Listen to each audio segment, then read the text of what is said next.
on down, boys and girls. We know this is going to be a good one. Anytime Mrs. Tracy's here, we are going to be blessed.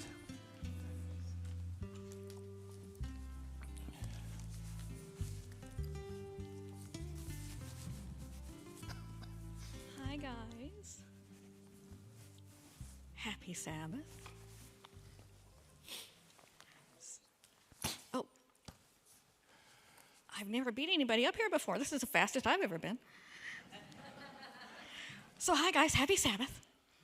So, the other night, I was talking to a friend of mine. Her name's Carrie, and we have a lot of stuff in common.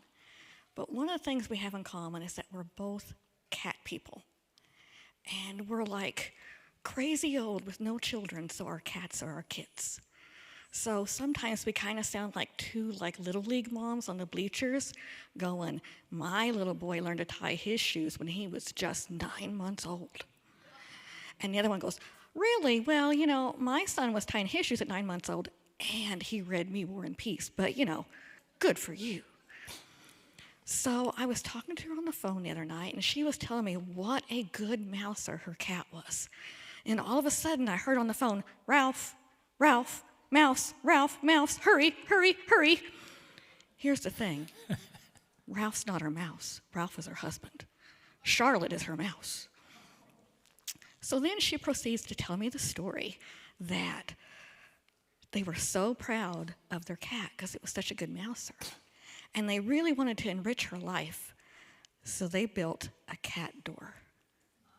And the cat goes in and the cat goes out.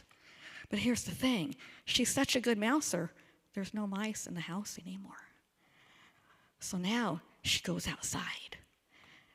And she brings them in through the cat door.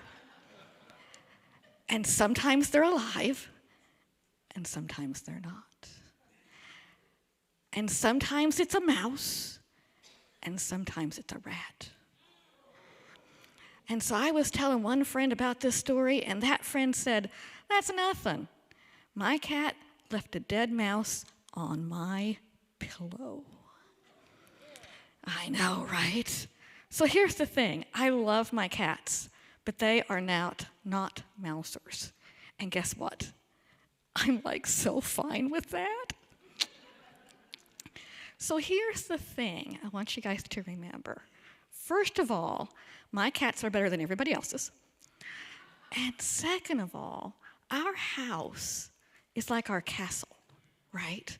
And in the old days, you know how they had moats and they had drawbridges and all kinds of stuff to protect the door of their castle?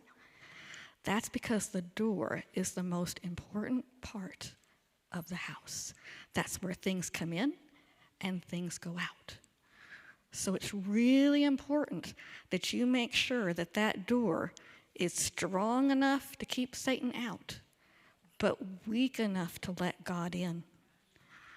So make sure to guard your door and keep it safe and say prayers to God that you remember to let him in. So do I have a prayer volunteer? You're my favorite for the next 30 seconds. Dear Heavenly God, make all the people feel better when they're sick, and when all the people are in the nursing home and they're feeling bad, God will always help them feel better. Amen.